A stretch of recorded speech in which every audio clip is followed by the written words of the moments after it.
గొర్రెల పంపిణీ పథకం స్కామ్లో మరో విషయం వెలుగులోకి వచ్చింది.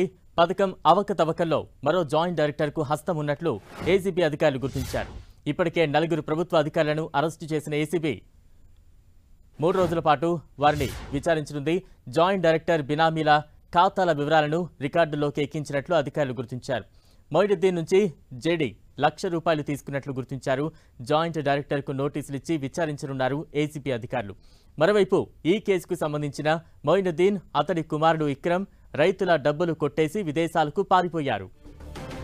తాజా అప్డేట్స్ అందించేందుకు మా ప్రతినిధి సునీల్ సిద్ధంగా ఉన్నారు. సునీల్, గత ప్రభుత్వము ప్రతిష్టాత్మకంగా తీసుకొచ్చినటువంటి గొర్రెల స్కీమ్స్ దాంట్లో పెద్ద ఎత్తున అక్రమాలు జరిగాయంటూ కూడా ఇటీవల వచ్చినటువంటి ఆరోపణల నేపథ్యంలో ఏసీబీ అధికారులు దర్యాప్తు నమోదు చేశారు. ప్రస్తుతము కేసు నమోదు చేస్తున్న ఏసీబీ అధికారులు తాజాగా 4 పశుసంవర్ధక శాఖలో పనిచేస్తున్నటువంటి 4 అధికారులు కూడా అరెస్ట్ చేశారు. వారిని 3 రోజుల పాటు కస్టడీలోకి తీసుకుని విచారించినటువంటి ఏసీబీ అధికారులు కీలక ఆధారాలు సేకరించారు.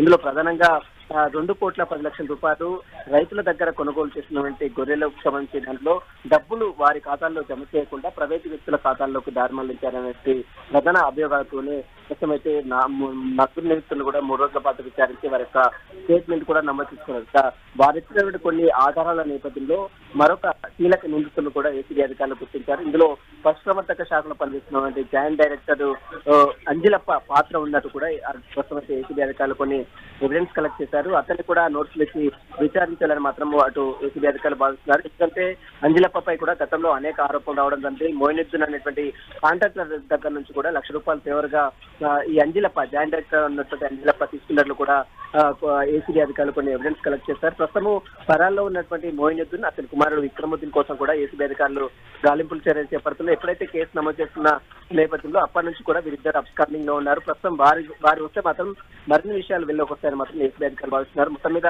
గొర్రెల స్కామ్ కేసులో తొవ్వే కొద్ది చాలా నిజాలు కూడా బయటపడుతున్నాయి. ఇప్పటికే 4 నిందితులను అరెస్ట్ చేశారు. వారిని 3 రోజుల పాటు విచారించారు. మరికొంతమంది కూడా నోటీసులు ఇచ్చి విచారించే అవకాశం ఉంది. బలరాం, సునీల్, ఈ అక్రమాలు ఎలా వెలుగులోకి వచ్చాయి? ప్రస్తుతం ప్రభుత్వం ఎంత సీరియస్ గా ఈ కేసును టేకప్ చేస్తోంది? ఎటువంటి విచారణ సాగుతోంది?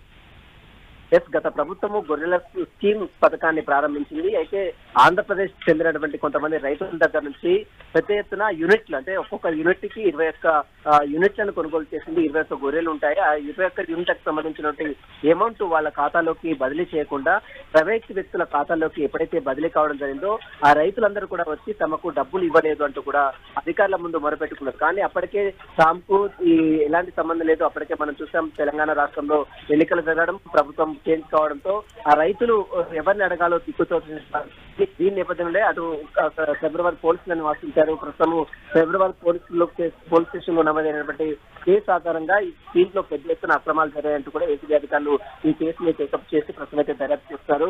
18 మంది రైతుల స్టేట్మెంట్ నమోదు చేస్తున్నారు ఏసీబీ అధికారులు. తాజాగా 4 నిందితులను అరెస్ట్ చేశారు. వాటికి సంబంధించిన కీలక ఆధారాలు సేకరించారు. ఇందులో పశుసంవర్ధక శాఖలోనే పెద్ద ఎత్తున అధికారులు అవకతవకలు పాల్పడ్డారంటూ కూడా ఏసీబీ అధికారులు ఎవిడెన్స్ కలెక్ట్ చేశారు. కాబట్టి వారు సంబంధించిన అధికారులు 4 అధికారులు ఎవరైతే ఉన్నారో జాయింట్ డైరెక్టర్ సంగు గణేష్ కావచ్చు, మరోవైపు రఘుపతి రెడ్డి కావచ్చు, అసిస్టెంట్ డైరెక్టర్ గా ఉన్నటువంటి మరొక 2 నిందితులను కూడా ప్రస్తుతం ఏసీబీ అధికారులు అరెస్ట్ చేశారు. వారిని వారి దగ్గర కూడా నుంచి కీలక ఆధారాలు సేకరించారు. వారు ఇచ్చినటువంటి సమాచారం మేరకే మరొక జాయింట్ డైరెక్టర్ పాత్ర ఇన్వాల్వ్మెంట్ ఉన్నట్టు కూడా ఏసీబీ అధికారులు ఎవిడెన్స్ కలెక్ట్ చేశారు. కాబట్టి అతను కూడా ప్రస్తుతం నోటీసులు ఇచ్చి విచారించే అవకాశం ఉంది. Right, thank you Sunil.